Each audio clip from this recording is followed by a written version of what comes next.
Hello everyone, welcome to the webinar. Thanks for coming along. With me I've got Eric and Hector. We're going to get going in just a second, wait for a few more people to drop in.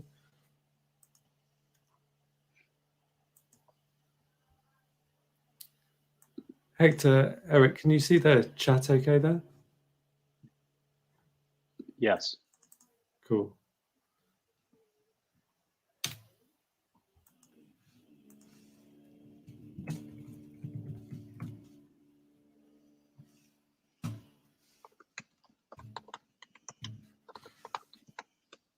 Okay, cool. Let's get started.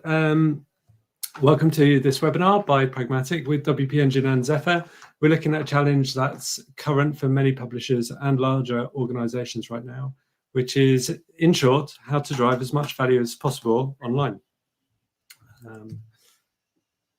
So what we're going to cover, why organizations are using multiple CMS in their web estates. We're going to look at the trend towards headless and in turn the concept of content meshes. The challenges and rewards of personalization on complex web estates, and why managing customer journeys is important and how it can benefit you by personalizing those estates. So in terms of structure, there's going to be three main sections. Eric's going to present some research into secondary CMS, Headless and WordPress. That's based on research by WP Engine.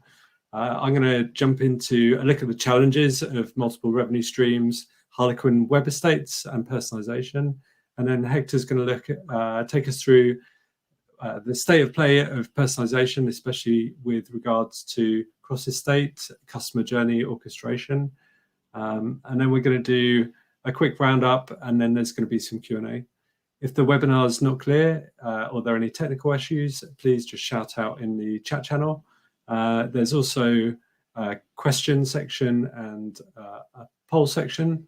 So hopefully there's going to be a couple of polls popping up as we progress through, and feel free to upvote any questions that you see that you'd like answered, and we'll tackle those during Q&A at the end. In terms of follow-up, we will publish the recording of this webinar and the deck on the Pragmatic blog.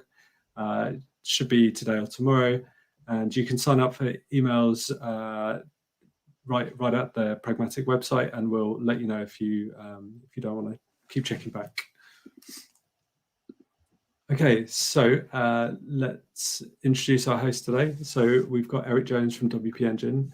Eric's the VP of Global Brand and Communications. He's out in Austin, Texas. And WP Engine is the digital experience platform for WordPress that hosts more sites than anyone else in the WordPress space. Two fun facts about Eric. I know Eric pretty well. I didn't know either of these. So it turns out he's had just as many Tour de France victories as Lance Armstrong. It's some epic cycling there, Eric. And he was once mistaken for the governor of California, Gavin Newsom, at a sushi restaurant in San Francisco. And yes, you did take the free sushi when it was offered. Indeed, I did. Good for you. Next, we got Hector. He's CXO at Zephr. Zephr, a technology company that helps leading business, media businesses and brands succeed in the subscription economy. Zephr's identity, access management, and customer experience platform make the swift deployment of personalized trial, sell, and upsell journeys really easy, all at crazy speed and scale. Hector comes from a media and technology background and enjoys travel, tennis, and immersive online RPGs. I am David Lockie. I'm CEO at Pragmatic. We're a top-tier WordPress agency globally. We specialize in working with B2B businesses that operate or want to operate as a service, including publishers, SaaS, and brands. I'm passionate about using the web as a force for good.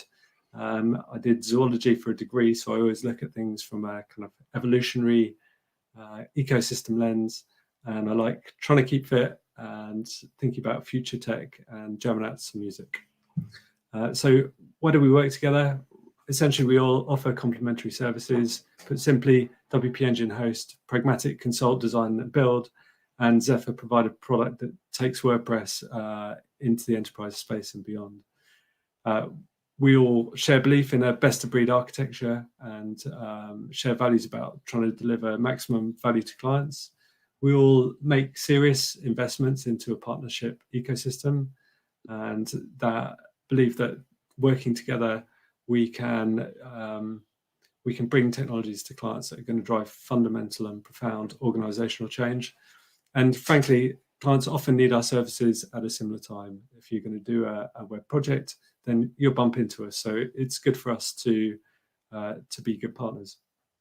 Why are we running this joint webinar? Well, everyone recognizes that the days of driving organizational change with singular technology solutions are behind most businesses now. Technology is just more complex than that. We want to show you why effective technical partner collaboration matters to you as a client, and also to inspire you to the art of what's possible when you mix these three great companies together. Here's a lovely testimonial from a client that we've all worked with, PEI Media, and it's been a really good kind of multi-year success story, just showing really sustained year-on-year growth for them as a business. So without further ado, over to Eric at WP Engine. I'm going to be driving the slides, so please forgive me if I go ahead or need to catch up. But Eric, if you'd like to say hello and introduce what you're going to talk about, over to you. Thanks, David. I think there was a recommendation that could we make the presentation deck the main focus, if that's Sure. possible. Thanks. The chat's not showing for me for some reason. Hello, everyone. Really nice to be here with you and to talk through a little bit about some research that we at WP Engine did. This is the second time that we're doing this study on multiple CMSs. The first time was back in 2017, and we just completed it earlier this year in January, examining multi-CMS, examining WordPress in the enterprise, and in a new one this year, we looked at Headless in the enterprise. So turning to the next slide, a little background about WordPress, at the enterprise level. Many of you are probably familiar with some of the competitors out there. Some of the big players are Automatic, Pantheon, Kinsta, Pagely, and WP Engine. Of these, WP Engine, as David mentioned at the beginning, does host more of the top 10 million WordPress sites than anyone else, and that's according to W3 Techs, which is pretty much the gold standard when it comes to tracking WordPress usage. Some general stats on WordPress usage. WordPress today is 36% of the web. And that also is about 37% of the top 100 Alexa ranked sites. And here's maybe where it gets interesting. So 36% of the Webby winners also use WordPress. The most recent Webbies is actually scheduled for next week on Tuesday, May 19th. And of the fastest growing companies, this is in the US, according to Inc., the top 100 companies, over 50% are using WordPress. Why? Some of the benefits, historically cited: integration, the fact that it's open source, the wonderful community, TCO, speed and agility, right? That time to market. So turning to the next slide, in this research, we spoke to 300 IT and marketing decision makers who were involved in their company's websites. We interviewed them between December 2019 and January 2020, and it was split the following ways: 214 IT professionals, 86 marketers, and it broke down. We conducted it in both the United States and in the UK. One interesting note here is, the fact that it was a little overweighted IT professionals. From a CMS perspective, that actually favors Adobe, because one of the things that we learned in the study back in 2017 is that Adobe, by and large, is favored by IT professionals, whereas marketers overwhelmingly favor WordPress. So the stats, please do keep that in mind when we turn to the stats on all of the CMSs. We interviewed the biggest companies in the world, on average, more than 3,000 employees globally and more than 3 billion in turnover. So going to the next slide, diving right in, versus 2017, here are the results of the CMSs that we studied. Adobe Experience Manager jumped versus 2017. It was up 13%. WordPress, in fact, showed the greatest jump overall. That was 16%. Sitecore went down slightly. Drupal was up a bit. Joomla was up. Umbraco was up. And the big one was, there's nobody not using a CMS at all anymore. It's basically become, table stakes. So I think one of the interesting implications here is if we carry out the trend line, we can expect that WordPress will overtake AEM at some point in the not too distant future. Turning to the next slide. So what were some of the main factors in selecting WordPress? The two top ones were security and analytics. Scalability and time to market. These are largely familiar to all of us. The blue line shows how important those things were to actual current WordPress users versus the total number of people that we surveyed. So you can see, and you'd want to see actually, that among WordPress users, they feel these strengths and benefits actually accrue far more than the overall percentage of respondents. I think the big thing that jumps out to me, turning to the next slide, is actually ROI. And WordPress was by far the leader in among all CMSs in return on investment. So 31% of those surveyed saw ROI as a major benefit of WordPress. The average for all other CMSs was 17.9, averaged up 18%. So that's really a sharp difference between WordPress and all the other CMSs. So that was probably the most compelling among all the benefits of WordPress. And that stands to reason when you consider, the open source benefits, no licensing fee and that type of thing. And then also your ability to move quickly. We mentioned, time to market, agility, the ability to basically get your site up and running and begin to drive growth for your business. So turning to the next slide, some of the benefits of WordPress as part of a multi-CMS stack, and then slide 15. When we first did this study, we had a hypothesis that there was this trend of organizations and more specifically enterprises using more than one CMS. And we thought going into it this year that it would be more or less flat, but in fact, that wasn't the case. Continues to be a major thing, a major trend in the enterprise. And so you can see from 2017 to 2019, we've gone up, which is pretty dramatic. And fewer people are in fact using one CMS. And nobody's using no CMSs. So, not only is the multi-CMS trend growing, but in fact, using a CMS is absolutely table stakes for enterprises in 2020. Turning to the next slide. So why are people using multiple CMSs? And over time, I would say the benefits are becoming increasingly well known.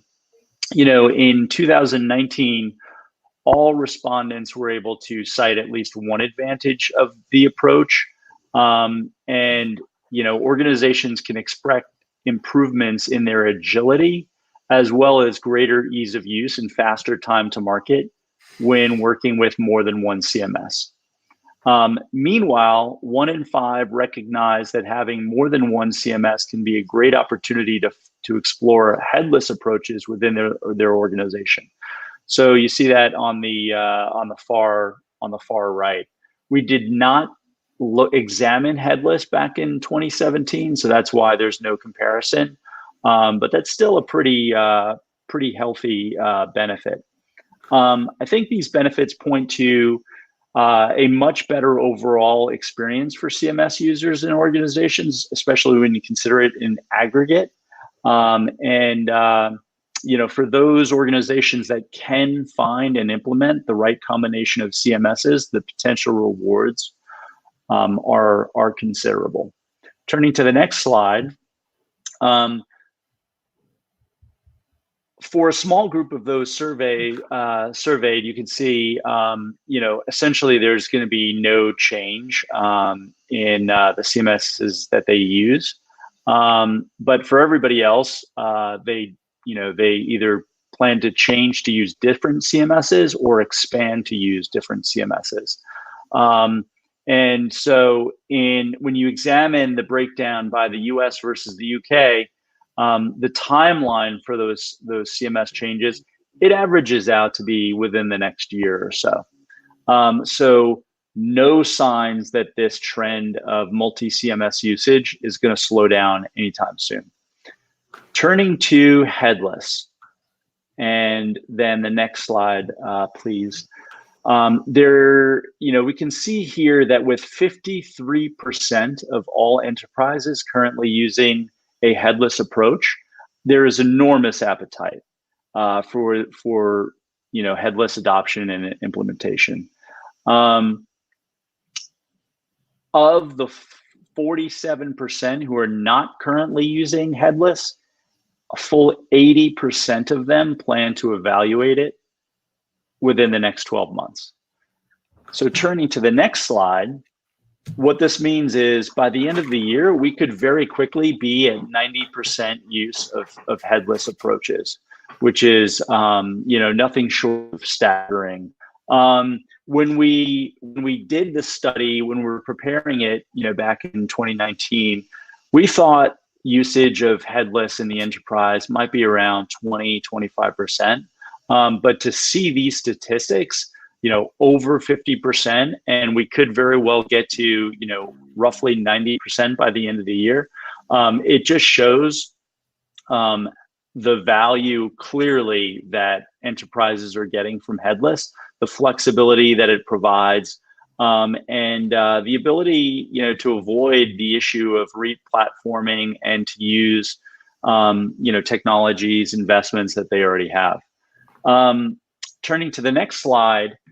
So in aggregate, looking at, CMSs and is looking at them both in a primary and in a secondary capacity, WordPress is in fact the most popular CMS that is used in a headless approach. Again, I think this points to the fact that the flexibility of WordPress, the agility of WordPress, the ability to integrate easily with other things, WordPress, quite honestly dominates. And it's interesting because you'd expect these two things to be roughly parallel between Adobe and WordPress, because it does track very much along the lines of the overall multi-CMS usage in the enterprise. But the fact that WordPress again leaps ahead is interesting, and again points to a demonstrable advantage that WordPress has in headless situations. So to pull this all together on slide 22, we've definitively seen the rise of the multi-CMS usage in the enterprise with no indications that it will slow down within the next year. WordPress continues to grow in the enterprise. We can infer from the data lines, the trends, that in fact it will begin to pass Adobe in both a primary, in either a primary or secondary capacity, and that headless as an approach is absolutely here, and that in turn will create a virtuous cycle leading to even further usage of multi-CMSs in the enterprise. If you'd like to read more about the study, there's a link in the slide that you'll all be able to use and read more about it afterwards. And with that, I will pass it back to David. Great, thanks, Eric. That was great. I'm always blown away by those stats, even though I've seen this before. Just realizing how big Headless is going to be is crazy. So in my section, I'm going to talk about common use cases for multi-CMSs. Why do organizations use multiple CMSs? The core challenge that presents, especially when considering personalization, how we approach that, the pragmatic solution, and then a quick look at how Zephr plus WP Engine plus WordPress plus another CMS can look in practical implementation. So first, why do people use multiple CMSs? What are they using WordPress for specifically within a multi-CMS environment? So the first example, I think, is probably the strongest, and that's content marketing. And that could be for cost or capability. Enterprise platforms like Sitecore are very capable, but they can also be prohibitively expensive, either for licensing or for development. Content marketing is just what WordPress does. That's the heart of WordPress's capability. So it makes sense to use that. WordPress's new content editor, Gutenberg, is a really incredible content creation tool. The ability for content teams to create really engaging digital experiences is just fundamentally different using Gutenberg than the old editor. It's a kind of block-based experience, but it's just very, very intuitive. So the example we're using here is Sage Advice. This is a blog network built around a core transactional site that's built in Sitecore. It's internationalized and multi-region. It personalizes content to reflect the user type you self-select as. And it's a good example of a content mesh because it pushes and pulls content between WordPress and Sitecore to generate a page which is a hybrid. So by content mesh, I mean a page where there is content coming from multiple sources. We're pretty familiar with kind of embedding tweets. You can think of multiple CMS headless content in a similar way. So you'll be looking at two content element pieces on a page. One will be coming from Sitecore, one will be coming from WordPress, but that experience is totally seamless. Another good example of when to use content marketing in WordPress is if you're using a specialist platform like Shopify or Magento. They're really good at e-commerce, and WordPress does have its own e-commerce ecosystem as well, but Shopify and Magento are totally valid choices too. But you'll often reach the limit of capability of those platforms for more general content marketing. So that's when you'd use WordPress to flesh that out. The next example is for iterative relaunches. Most people have been around the digital scene, have been burned by massive waterfall digital projects at some point. So multi-CMS can be used to iteratively relaunch sites, and that's a good way to de-risk and improve time to market for high business impact use cases. So here's an example, EIU, the Economist Intelligence Unit. WordPress is powering the front end, but the back end still runs on a legacy platform. And taking this approach has presumably allowed them to have a short-term impact on lead generation and presentation to search engines, whilst allowing more time to rebuild the more complex logged-in authenticated experience behind the site. So that's a really good use case. The third one we see a lot of.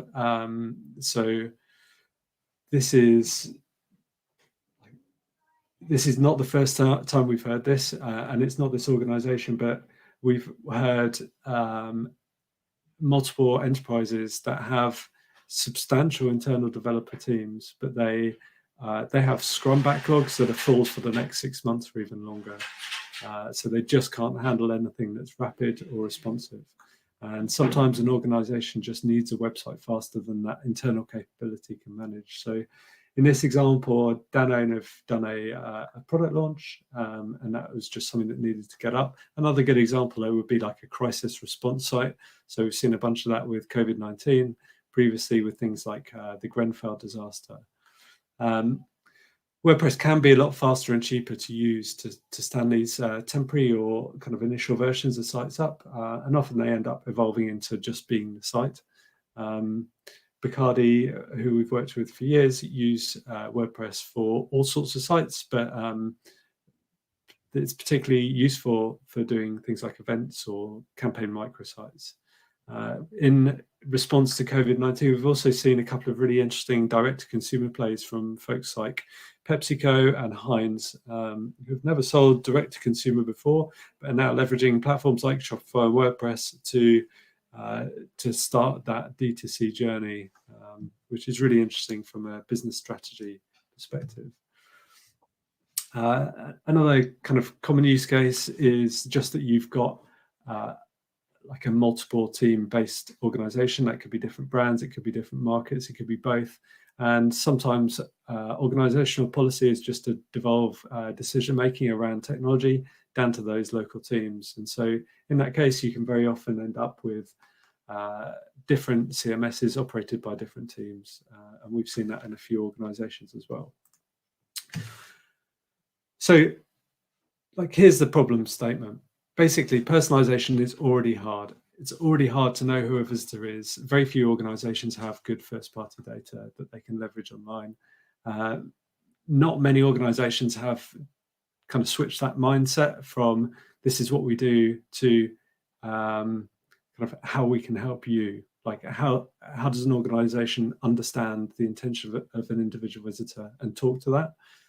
There's also kind of a necessary friction of authentication when you're talking about personalization. People need to be authenticated to some degree. It's a practice that takes time to develop within organizations, and I guess it's still new enough that it's still a developing practice. And even when you do have that right, it's sometimes difficult to avoid being creepy. So, you know, getting that feel right is really interesting as a challenge. CMS then makes personalization much harder. Multi-touch attribution has always been the kind of bane of the digital marketer's life. Typically within an enterprise CMS such as Sitecore or Adobe, identity and user management is kind of included in a monolithic way. So when you add a new CMS into the problem, how do you leverage the identity that's kind of packaged up within one of those platforms? And often organizations already have kind of data flow issues between CRM, between marketing automation and the CMS. And often a user does need to be authenticated to a CMS in order to access functionality like e-commerce or memberships, like paywalls. Then you fold in this trend towards revenue diversification, which we're going to deep dive into in just a second. Publishers are now diversifying revenue in all kinds of ways. So everyone's used to kind of Google ads, but also in-house ads. There's now also just straight in-house e-commerce. There's affiliate-based e-commerce. There are paywalls, subscriptions, memberships, branded content, lead gen campaigns, brand extensions, promotional services, sponsored content, even web monetization and micropayments. And then there's all the sort of secondary monetization, audience building for events, social newsletters. And so as brands who publish start looking very much like kind of brand-centric publishers, we're seeing this convergence on revenue maximization, whether you're a brand or a publisher. It's very rarely just one ask of a consumer anymore. And that means that there are ever more potential user journeys for every visitor at every point. Counter to that is that data shows that simple and clean user experiences are better, they convert better. And so it's those opposing pressures of ever more potential paths through your digital experience, and a visitor that's expecting an ever easier journey creates this core challenge. And you can kind of, you can extenuate this by like the benchmark that's been set so high by the tech giants. So Amazon, Google, Facebook, they do personalization so well that users just expect intelligent personalization now, even if your revenues are orders of magnitude different. So here's a good kind of case in point. This is just a screen grab the other week from Car Buyer, which is a Dennis publication. And just up front, I want to say that I think Dennis are like one of the leading publishers in this space. So this is definitely not chucking Dennis under the bus, but I just wanted to kind of illustrate that revenue diversification challenge. So there are 4 Google Ads slots on here. There are several types of related content. You're asking people to follow you on social or sign up to your newsletter, share content. There's what looks like a lead gen kind of build your own Land Rover button that takes you through to the Land Rover site. Dennis also have a site called Buy a Car where you can do e-commerce directly with Dennis. So those two are kind of in direct competition as well. And then you've got this, contribute your review call as well. So there's like a lot of things that you as a visitor are being asked to do. And actually, if you're a publisher, that can really undermine your revenue optimization, because somebody deciding to click a Google ad rather than click through to Land Rover and buy a car are going to look like very different levels of remuneration for you. So you want to drive that visitor to do an action, sure, but also the most high value action that's out there. So here's our philosophy, I guess. We love multi-CMS, we love WordPress. WordPress is great at a lot of stuff, but it's not the best job for everything. And we kind of adhere to this best of breed philosophy. So we always advise to go with the best tool for the job, even if that's not WordPress. We embrace Headless as well, creating integrated front ends using this kind of content mesh concept can make a lot of sense. We do understand the benefits of Headless, speed, security, etc. But also that there are very significant constraints.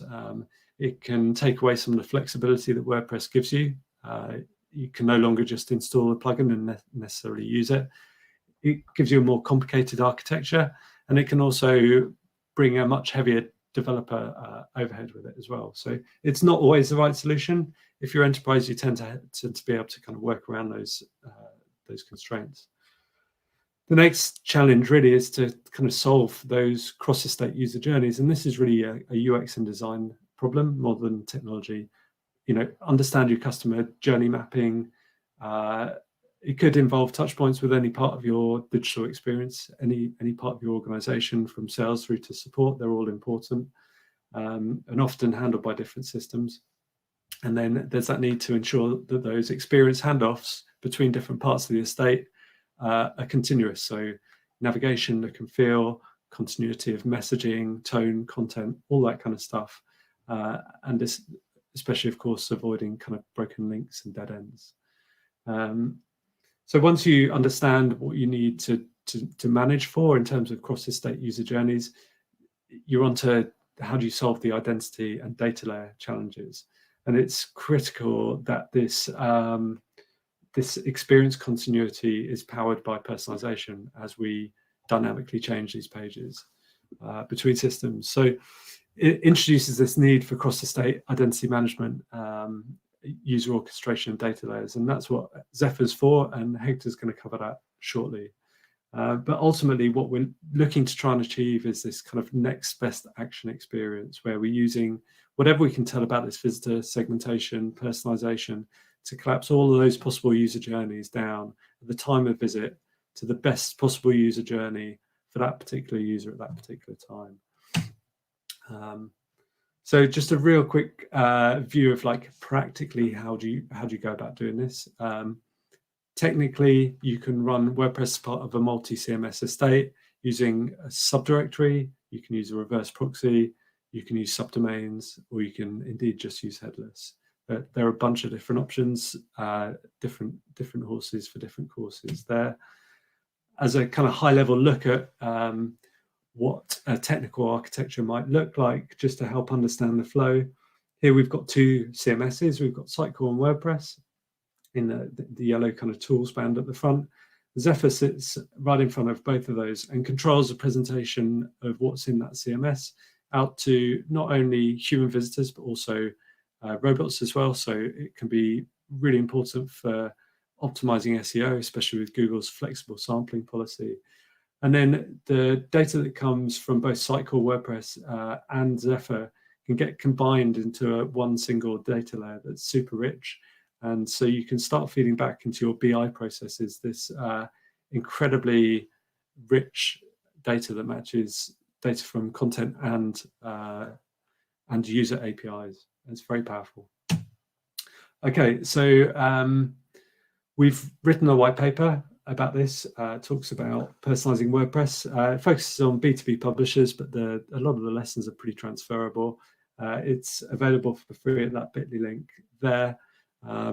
So I guess the lesson to try and leave you with is, WordPress as part of a multi-CMS estate or headless architecture can solve a lot of problems. With personalization on top of that, it creates a problem that's necessary to solve. And we've used Zephr and of course WP Engine to help solve this problem many times with great success. So there's a lot of experience behind that. So with that, over to Hector, who's going to give us a breakneck tour of the history of personalization.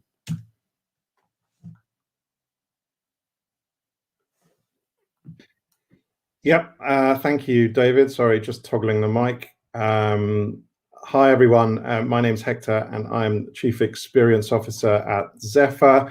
As David said at the top of the webinar, we're all about the customer journey.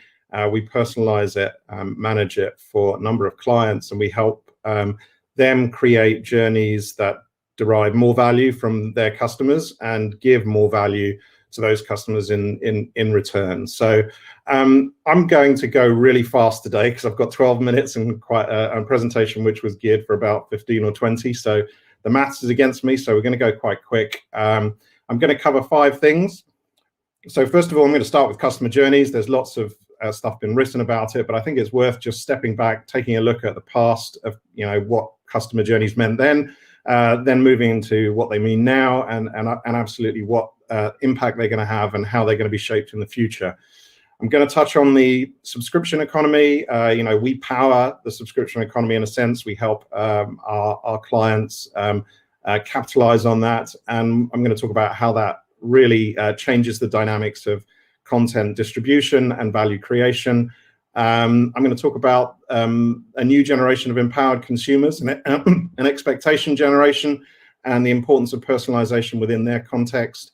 And I'm also going to touch on content technology, obviously, given the company I'm keeping today with David and Eric, and talk about how that can be aligned to capitalize on some of the changes in customer dynamics and market dynamics. And at the end, I will give a brief example of how this all comes together to deliver results. So next slide, please, David. Right, so what do we mean by the customer journey? Next one, please. So once upon a time, it was pretty simple, actually. I mean, it was especially simple for publishers. It was basically a single sale. It's the linear path a customer took to a one-off purchase. A customer wanted a product, a brand provided it via the most direct route possible. Sampling was not really a requirement. Personalization of the product or the journey was not an expectation, and the customer basically had to be won all over again for every repeat purchase. The goal was really for a brand to maximize the journey, to make the journey as direct as possible in order to maximize the revenue. Next one. So as things moved on, we kind of come to the present day. Brand extensions have proliferated alongside choice. The internet's exploded, and now we see the rise of the subscription economy. Journeys are more complex and opportunities are more diverse. Journeys are connected experiences that a customer has on the way to a lasting relationship with a brand. By that, I mean recurring relationship based on a dynamic value exchange. So over time, the brand gets more value from that customer, and the customer derives more value from the brand. So in order for this to happen, journeys have become more complex. Customer journeys have become more involved. Sampling has become a requirement. Engagement is an indicator of intent, and conversion really is a process which is facilitated by technology. The ultimate goal to create more value for both sides. So moving on, what comes next? So, transactional tools and methods developed for e-commerce really proliferated in kind of the recent past, and linear e-commerce funnels underpin the digital economy. But the rise of subscription economies caused a bit of a revolution in the way that we look at customer journeys. in the past, UX best practice was really the engine of optimization. We figured out that red buttons work better than green buttons, and if you put something here, it's more likely to be consumed than if it's over there. And you had often complex monolithic CMSs to deliver these kind of changes. And while varying the customer experience in that context was possible, it was difficult and it was small, and you were looking at incremental changes rather than step changes. And I think that the future is going to be characterized by systems which actually allow you to make step change, and the rise of the subscription economy will continue to fuel that process. So next slide. So if we understand the subscription economy and its kind of growth has really altered the way that consumers think, we can see that choice is increasingly becoming an expectation. Consumer attitudes are changing, and so customer journeys have to change in step with that. A brand's offering is not just the sum of its products, it's now also the sum of its experiences. So where customers previously bought single products and services, they now buy into these connected experiences, and that really defines their relationship with the brand. So in this context, treating people like identikit characters following a single conversion path or a funnel, that's really a thing of the past. What once worked well for one customer can in the future undermine the long-term relationship with another. So, my former boss, the CEO at the Consumers Association, had a really nice phrase for this. He used to say, what got us here won't get us there. And that's certainly the case when we're looking at customer journeys. So what we're really seeing is a fundamental power shift, and the power has been shifting away from brands and to consumers. And a change of expectations is happening that's got to be met. An expectation generation, if you like, is emerging, and they just demand more from their experience with brands and from their interaction with brands. And this is as relevant in a B2B context as it is a B2C publishing context, because as David mentioned earlier, business users' expectations are shaped by their personal as well as their professional lives, right? So if they're interacting with some of the big tech giants and the interfaces that they create, that is where the bar is set. So this expectation generation has to be satisfied. So this change is multifaceted and it's tangible, and it can be characterized in a lot of different ways. And I've just thrown a few up there for you. So from one to many to one-to-one, these are the communications that we're having, from take it or leave it to as you like it from a customer perspective, from what we have to sell you to what you want to buy. And fundamentally, from customers being taken for granted, they expect to be taken on a journey. Next slide, sorry. So Zephr operates primarily in the media and publishing vertical, where this change is absolutely tangible, but actually it's happening all over the place. It's happening across sectors. The shift is significant, and that's because all of these different sectors ultimately produce content, which is at the core component of every customer journey. And increasingly, it's that content as well as the products that binds, and the services that binds people to brands. And of course, the data generated by the content is really key to the future personalization that keeps the customers engaged. Next slide. So all of this, I think, is summed up quite well in this quote. The internet requires media companies to build personal relationships with readers. Our ability to capture interaction data at scale, turn it into insight, and leverage that across our organization will define our future success. The president of First Magazines is absolutely right in that regard. So to sum it all up, the past was really all about the transaction, the present all about the subscription, and it's our belief that the future is all about the personalization. And as you can see in the little diagram there, the kind of value that's created on both sides really represents the total surface area of those bars. Initially, it was kind of transient. Now we moved into a subscription economy where that value is spread over a long relationship. And in the future, you see that at every stage, the value is increasing. That's the value that the customer derives from the brand experience, and the value that the brand derives from the customer. And that's a win-win. So, it's a great direction to be heading in. Next slide. So what about the technology that fundamentally needs to underpin all of this? Well, I think it's probably useful to take a view from a technologist. And some of you who are as old as I am will remember the name Jim Barksdale. A lot of you may not. He was a big wheel, the CEO of a company called Netscape, which was the cool kid on the block before Google ate its entire lunch. Now, Jim was still right about an awful lot of things, and he said there are only two ways to make money in business. One is to bundle, and the other is to unbundle. And of course, sounds like a truism, but the true, challenge there, the nuance there, is to find the correct time to present that opportunity to the consumer, and the correct package to make them sit up and take interest. So, how did the technology world line up to try and meet that challenge? Well, to answer it, really enterprises and publishers and media businesses start to hack together transactional tools. These tools were probably originally designed for the facilitation of e-commerce, and they're kind of assembled in a loose federation of states that works together, but maybe in series rather than in parallel, maybe a kind of a loose chorus rather than a close harmony.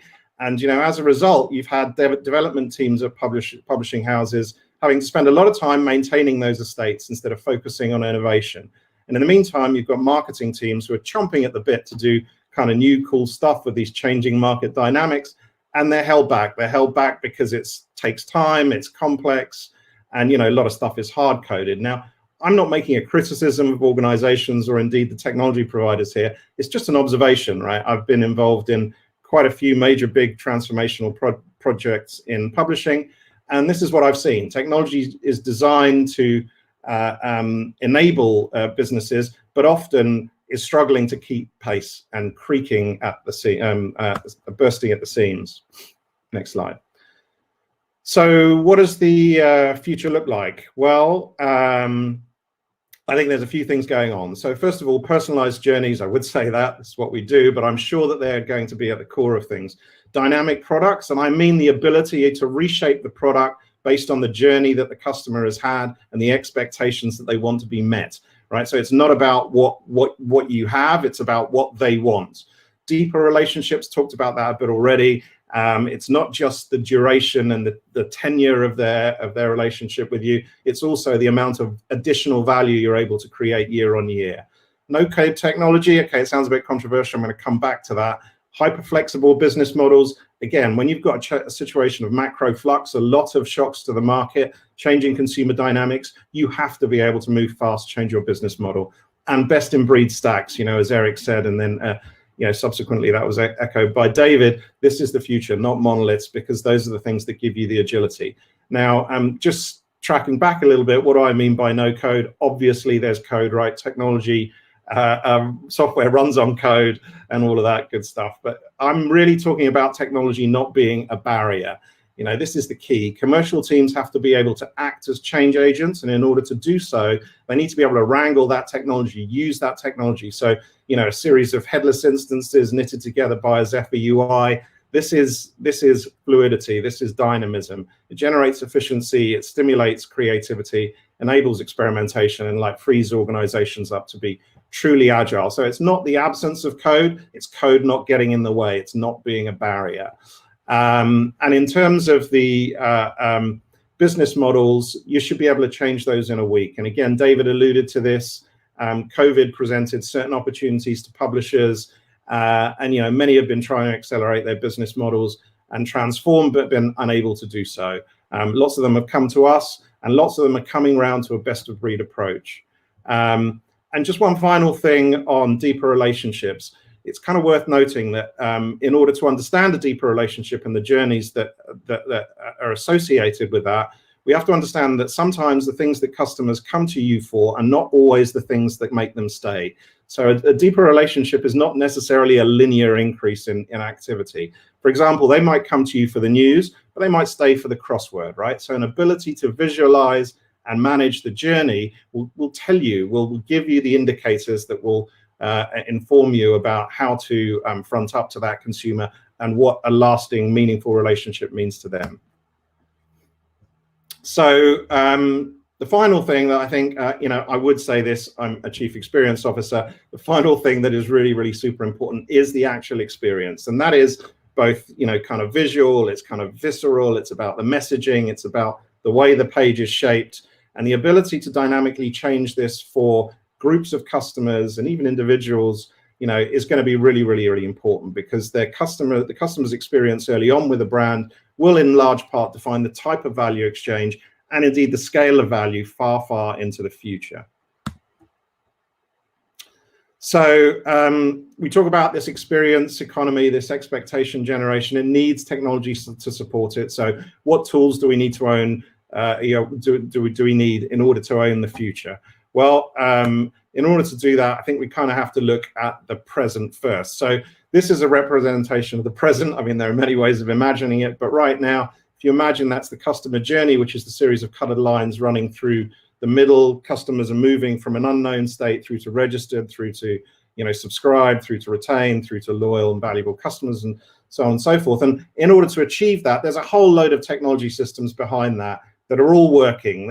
Some are working harmoniously, some are in conflict from time to time, but all of them are trying to have an influence on that customer's experience and the customer's journey. And the problem with that is that no single system is giving you the actual visualization of that journey and the appreciation of it from end to end. And I think that actually coming up with that is absolutely core to being able to manage it and optimize it.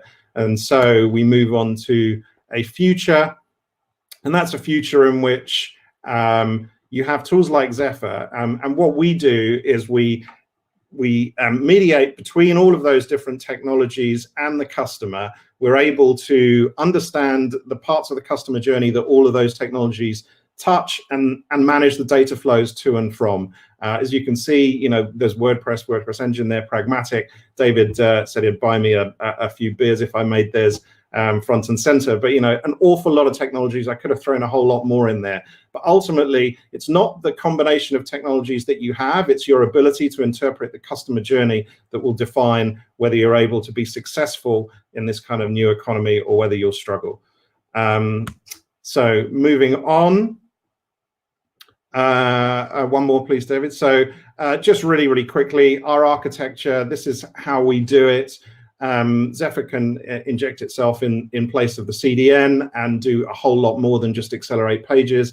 There's decision engine, there's the identity store, there's the journey builder, which allows you to map those end-to-end journeys and visualize them.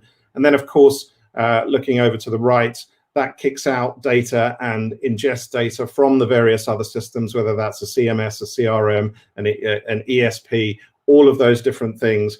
And you manage the customer journey from a central place, and all the other technologies work in harmony to ensure that that works beautifully.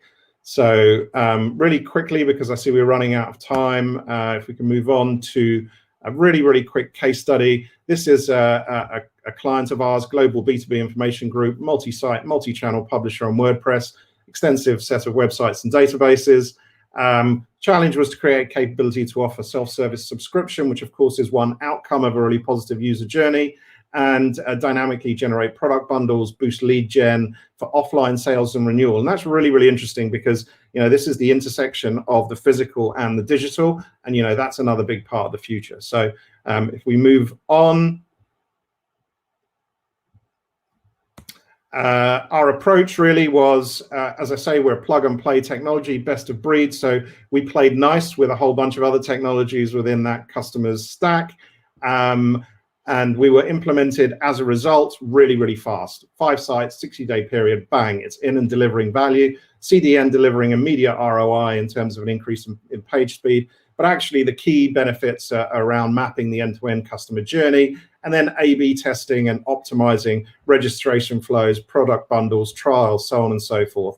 Plus specific events on the customer journey were set to trigger qualified leads in the customer's CRM for offline sales and saves. I haven't talked much about saves just yet, but of course, that's a really big part of establishing a long-term relationship with customers. So sales intel, again, Zephr playing nice with a whole bunch of other technologies, was enriched with a whole load of behavioral data, and the results were on the next slide.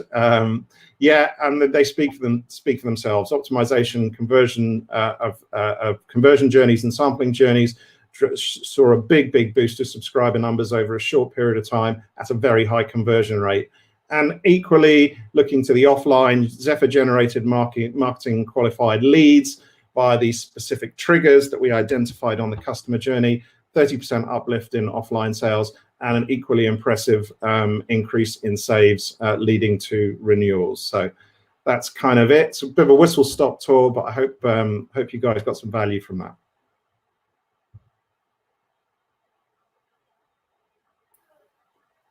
That was awesome. Thanks, Hector. It's so much to try and cover. That was incredible. You managed to do that. So I'm actually going to really whistle through this.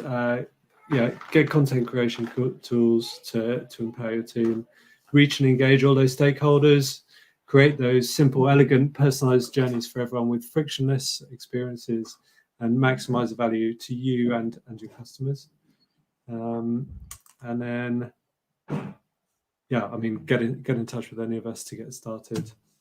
And let's do some Q&A with the few minutes we've got left. The webinar will be up on our blog. There's contact details for everyone. The slides will be up on that blog post as well. Now comes the technical challenge that I can't see any questions or chat. So perhaps, Eric, would you mind shouting out if there are any there? Happy to.